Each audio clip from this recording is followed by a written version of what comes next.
بسم اللہ الرحمن الرحیم ادعو الى سبیل ربک بالحکمت والموعظۃ الحسنہ وجادلهم باللتی ہی احسن ان ربک هو اعلم بمن ضل عن سبیلہ وهو اعلم بالمہتدین۔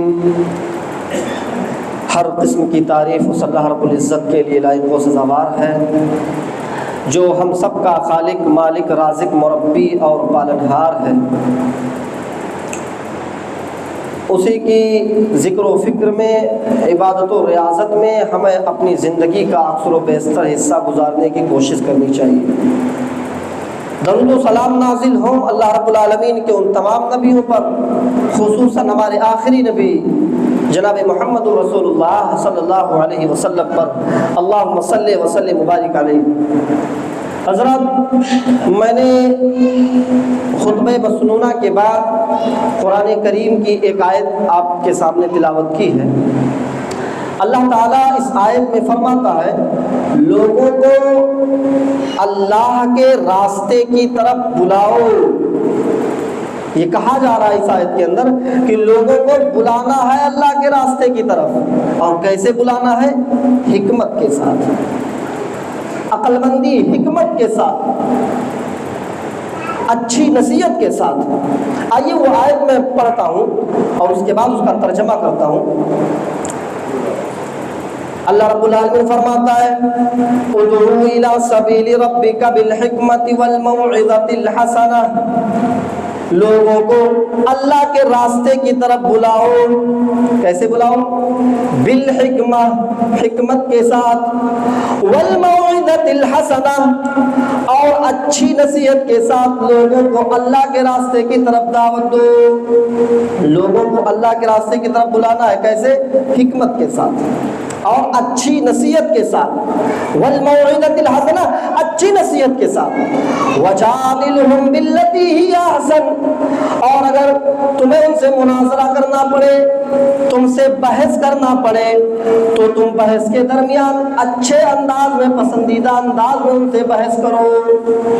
ظاہر سی بات ہے، بلاؤ گے تو بحث کرنی پڑے گی، تو جب بحث ہو، مناظرہ ہو، بات چیت ہو، تو پسندیدہ انداز میں، میٹھی آواز میں، دل سے بات نکلے، دل پر جا کر کے لگے۔ شاعر کہتا ہے، دل سے جو بات نکلتی ہے اثر رکھتی ہے، دل سے جو بات نکلتی ہے اثر رکھتی ہے، پر نہیں طاقت پرواز مگر رکھتی ہے۔ وجادلهم باللتی ہی احسن، لوگوں سے جب مناظرہ کرنا پڑے، بحث کرنا پڑے، تو پسندیدہ انداز میں کرو۔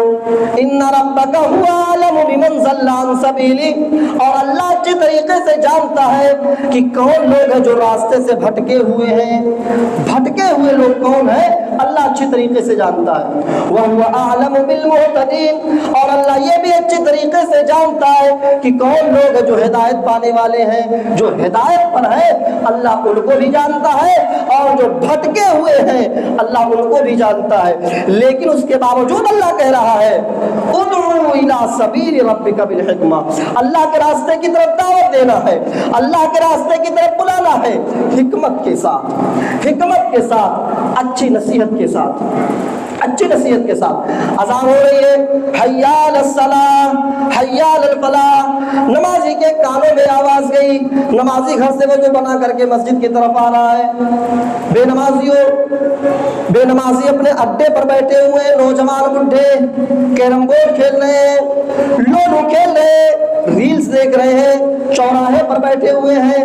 اب نمازی آدمی آ رہا ہے، اب وہ سوچ رہا ہے لاؤ نصیحت کرتے ہیں، ان کو حکم دیتے ہیں نماز کی طرف۔ تو کیسے حکم دیتا ہے؟ اے کیا کر رہا ہے؟ موبائل چلا رہا ہے، چل بھاگ مسجد کی طرف، اذان ہو نہیں سنائی دے رہا۔ اب اس طریقے سے جب آپ نصیحت کرو گے تو کیا ہوگا؟ الٹا ریئیکشن ہوگا۔ شاعر کہتا ہے، سنبھل کے گفتگو کرنا بزرگوں، سنبھل کے گفتگو کرنا بزرگوں، کہ بچے پلٹ کر بولتے ہیں، اس انداز میں سختی سے آپ بات کرو گے تو آپ کو الٹ کر کے جواب ملے گا۔ تو کہے گا، رے بڑا نمازی بھائی ہو، جاؤ جا کر کہہ لیو، تو الٹ کر کے جواب آپ کو دے دے گا۔ اس لیے اللہ نے فرمایا، ادعو الی سبیل ربک بالحکمہ، اللہ کے راستے کی طرف بلانا ہے، دعوت دینا ہے، حکمت کے ساتھ۔ والموعظۃ الحسنہ، بہترین اچھی نصیحت کے ساتھ دعوت دینا۔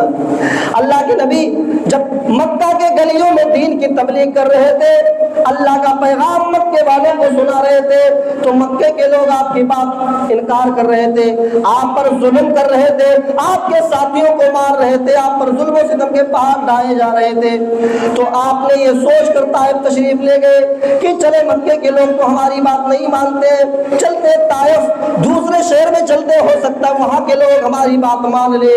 وہ طائف جو مکہ سے تقریباً 70 میل کے فاصلے پر آباد ہے، جو عرب کا کشمیر کہا جاتا ہے، جس کو عرب کا کشمیر کہا جاتا ہے۔ آج بھی عرب کے لوگ جو بڑے بڑے امیر ہیں، آفیسر لوگ ہیں، جب ان کی چھٹی ہوتی ہے تو اپنی چھٹیاں طائف میں جا کر کے بتاتے ہیں، وہ عرب کا کشمیر اس کو کہا جاتا ہے۔ تو اللہ کے نبی یہ خیال سے طائف تشریف لے گئے کہ ہو سکتا ہے طائف کے لوگ ہماری بات مان لیں، مکے کے لوگ تو ہماری باتوں کو انکار کر دیے۔ طائف جب تشریف لے گئے تو وہاں ایک قبیلہ تھا جن کا نام تھا قبیلہ بنو ثقیف۔ قبیلہ بنو ثقیف کے سرداروں کے پاس پہلے اللہ کے نبی گئے کہ چلے پہلے بڑے لوگوں کو سمجھاتے ہیں، اگر بڑے لوگوں کو ہماری بات سمجھ میں آ گئی تو پھر چھوٹے لوگوں کو سمجھا ہی لیں گے۔ جب طائف کے سرداروں کے پاس اللہ کے نبی گئے اور اپنا انٹروڈکشن کرایا، اپنا تعارف کرایا اور بتایا کہ اللہ نے مجھے نبی بنایا ہے، میں محمد ہوں، اللہ نے مجھے نبی بنایا ہے، میرا مشن یہ ہے، میری دعوت یہ ہے کہ تم لا الہ الا اللہ کہہ دو کامیاب ہو جاؤ گے۔ تو طائف کے لوگوں نے آپ کی بات کو انکار ہی نہیں کیا بلکہ مذاق بھی اڑایا آپ کا۔ ارے جو شخص مکے سے آیا ہو، 70 میل کی دوری سے آیا ہو اور جس کے پاس سواری تک نہ ہو، پیدل سفر کر کے مکے سے آیا ہو، اللہ نے اس کو نبی بنا دیا۔ ارے اللہ کو نبی بنانا ہوتا تو ہم سردار لوگ تھے، چودھری لوگ تھے، امیر لوگ تھے، ہم لوگوں کو اللہ تعالیٰ نبی بناتا۔ یہ اس غریب کو جس کے پاس سواری بھی میسر نہیں ہے، اس کو نبی بنا دیا، مذاق اڑانے لگے۔ اللہ کے نبی سمجھ گئے ان کے اوپر پیسے کا نشہ ہے۔ امیر لوگوں کی عقل جلدی ٹھکانے پہ نہیں آتی، وہ اپنے پیسے کے نشے میں چور رہتے ہیں۔ سمجھ گئے ان کو سمجھانے سے کوئی فائدہ نہیں، چلتے دوسرے لوگوں کو تبلیغ کرتے ہیں۔ آپ نبیوں کی زندگی کا مطالعہ کریں گے تو آپ کو پتا چلے گا کہ اکثر نبیوں کا ساتھ دینے والے کمزور لوگ تھے، کمزور لوگوں نے نبی کا ساتھ دیا۔ جب امیروں نے ٹھکرا دیا آپ کی بات کو، مذاق اڑایا، تو اللہ کے نبی غریبوں کے پاس، کمزوروں کے پاس گئے۔ لیکن وہ امیر یہی نہیں، امیروں نے اپنے غلاموں کے ذریعے پورے طائف میں پھیلا دیا کہ کوئی بھی محمد کی بات نہیں سنے گا، کوئی بھی محمد کی بات نہیں مانے گا۔ اللہ کے نبی ایک ہفتہ طائف کی گلیوں میں تبلیغ کرتے ہیں، ایک ہفتہ طائف کی گلیوں میں گھوم گھوم کر کے تبلیغ کرتے رہے، لوگوں کو اللہ کی باتیں بتاتے رہے۔ ایک ہفتہ تبلیغ کرنے کے بعد بھی نبی کے اوپر ایک آدمی بھی ایمان نہیں لایا، ایک آدمی بھی ایمان نہیں لایا۔ اللہ کے نبی مایوس ہو کر کے طائف سے نکلنے لگے کہ طائف والوں کے لیے میں محنت کر رہا ہوں اور طائف کے لوگ میری بات کو انکار کر رہے ہیں، تو طائف سے نکلنے لگے۔ جب طائف والوں کو پتا چلا کہ محمد طائف چھوڑ کر کے جا رہے ہیں تو طائف والوں نے اللہ کے نبی کے پیچھے گنڈوں کو لگا دیا، بدماشوں کو لگا دیا، بچوں کو لگا دیا اور کہا محمد کو پتھروں سے مارو۔ اللہ کے نبی طائف سے نکل رہے ہیں، طائف کے لوگ میرے نبی کو پتھروں پھینک پھینک کر کے مار رہے ہیں، طائف کے لوگ پتھروں سے میرے نبی کو مار رہے ہیں۔ حضرت زید رضی اللہ تعالیٰ عنہ آپ کے ساتھ میں تھے، آپ کو بچانے کی کوشش کرتے ہیں، لیکن کتنا بچاتے؟ جب چاروں طرف سے پتھر کی بارش ہو رہی ہے تو کتنا بچاتے؟ حضرت زید رضی اللہ تعالیٰ عنہ بھی زخمی ہو جاتے ہیں۔ اللہ کے نبی کو طائف کے لوگوں نے پتھروں سے اتنا مارا کہ آپ کے جسم سے خون بہ کر کے جوتے میں جم گیا، آپ بھی ہوش ہو گئے۔ حضرت زید ایک باغ کے پاس لے کے گئے، وہاں تھوڑی دیر کے بعد اللہ کے نبی کو ہوش آیا۔ اللہ کے نبی کو جب ہوش آیا تو آپ نے دعا دی، اللہم اہد قومی فإنہم لا یعلمون، اے اللہ میری قوم کو تو ہدایت دے دے، اے اللہ میری قوم کو تو ہدایت دے دے، یہ نہیں جانتی ہے کہ میں تیرا رسول ہوں۔ دعا دے رہے ہیں ایسی قوم کو جس نے پتھروں کی بارش کی۔